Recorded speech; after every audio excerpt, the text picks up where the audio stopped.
ఎమ్మెల్యేల అనర్హత పిటిషన్ ని స్పీకర్ గడ్డం ప్రసాద్ తోసిపుచ్చారు. బీఆర్ఎస్ వాదనతో విభేదించారు స్పీకర్.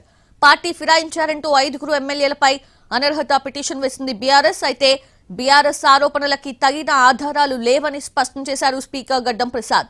ఆరోపణలు ఎదుర్కొంటున్న ఎమ్మెల్యేలు అరకపూడి గాంధీ, తెల్లం వెంకట్రావు, బండ్ల కృష్ణమోహన్ రెడ్డి, ప్రకాష్ గౌడ్, గూడెం మహిపాల్ రెడ్డికి ఊరట లభించింది.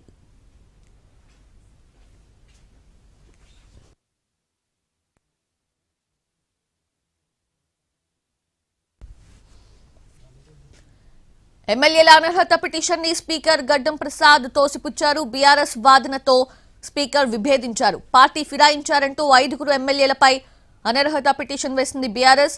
అయితే బీఆర్ఎస్ ఆరోపణలకి తగిన ఆధారాలు లేవని స్పష్టం చేశారు స్పీకర్ గడ్డం ప్రసాద్. ఆరోపణలు ఎదుర్కొంటున్న ఎమ్మెల్యేలు అరకపూడి గాంధీ, తెల్లం వెంకట్రావు, బండ్ల కృష్ణమోహన్ రెడ్డి, ప్రకాష్ గౌడ్, గూడెం మహిపాల్ రెడ్డికి ఊరట లభించింది.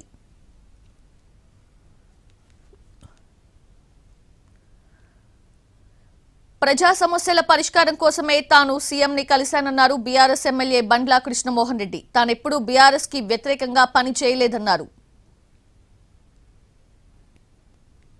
మాజీ ముఖ్యమంత్రిని గౌరవించిన, గౌరవ మంత్రులను గౌరవించిన, ఎప్పుడన్నా కలిసి అంటే సందర్భం వచ్చిన వాళ్ళని కలిసిన, ఇక్కడ కూడా నేనైతే వాళ్ళని వ్యతిరేకించి కానీ దాంట్లో సభ్యునిగానే మెసులుకున్నా తప్ప నేను ఎక్కడ కూడా వాళ్ళకి వ్యతిరేకంగా ఎక్కడ కూడా పోలేదు. పరిస్థితులు ఈరోజు వాళ్ళ ముఖ్యమంత్రి యాజ్ ఏ ఎమ్మెల్యేగా నా ప్రజలు నన్ను ఎమ్మెల్యేగా గెలిపించినప్పుడు స్థానికంగా సమస్యల మీద గౌరవ ముఖ్యమంత్రి గారితో పోవాలి. పార్టీ ఫిరాయింపులకు మద్దతు పలికిన సీఎం వ్యాఖ్యలకు తగ్గట్లుగానే స్పీకర్ తీర్పు ఉందన్నారు బీఆర్ఎస్ నేత వివేకానంద. పార్లమెంట్ ఎన్నికలో కాంగ్రెస్ తరపున ప్రచారం చేశారు. స్పీకర్ కు అంతా కనిపించినా కనపడనట్టు వ్యవహరించారన్నారు. అనర్హత విషయంలో న్యాయ పోరాటం కొనసాగిస్తామన్నారు వివేకానంద. ముఖ్యమంత్రి గారు మొదటి నుంచి కూడా చెప్తా ఉండడం, అదే మాటల ద్వారా అదే మాటల్ని ఈరోజు ఒక ట్రిబ్యునల్ చైర్మన్ గా వేరే స్పీకర్ గారు తన యొక్క జడ్జిమెంట్ లో తెలియజేయడం జరిగింది. బీఆర్ఎస్ పార్టీ ఖచ్చితంగా ఈ యొక్క అంశం పట్ల న్యాయ పోరాటం చేయడానికి సిద్ధంగా ఉన్నది, సంసిద్ధంగా ఉన్నాం. ఏదైతే ముఖ్యమంత్రి గారు మొదటి నుంచి కూడా చెప్తా ఉండడం, అదే మాటల ద్వారా అదే మాటల్ని ఈరోజు ఒక ట్రిబ్యునల్ చైర్మన్ గా వేరే స్పీకర్ గారు తన యొక్క జడ్జిమెంట్ లో తెలియజేయడం జరిగింది. బీఆర్ఎస్ పార్టీ ఖచ్చితంగా ఈ యొక్క అంశం పట్ల న్యాయ పోరాటం చేయడానికి సిద్ధంగా ఉన్నది, సంసిద్ధంగా ఉన్నాం. ఏదైతే ముఖ్యమంత్రి గారు మొదటి నుంచి ఎమ్మెల్యేల అనర్హత పిటిషన్లపై స్పీకర్ గడ్డం ప్రసాద్ తీర్పుని కాంగ్రెస్ పార్టీ స్వాగతించింది. ఏ అంశాలను పరిగణలోకి తీసుకుని స్పీకర్ ఈ తీర్పు ఇచ్చారు అన్నది ముఖ్యమన్నారు ప్రభుత్వ విప్ ఆది శ్రీనివాస్.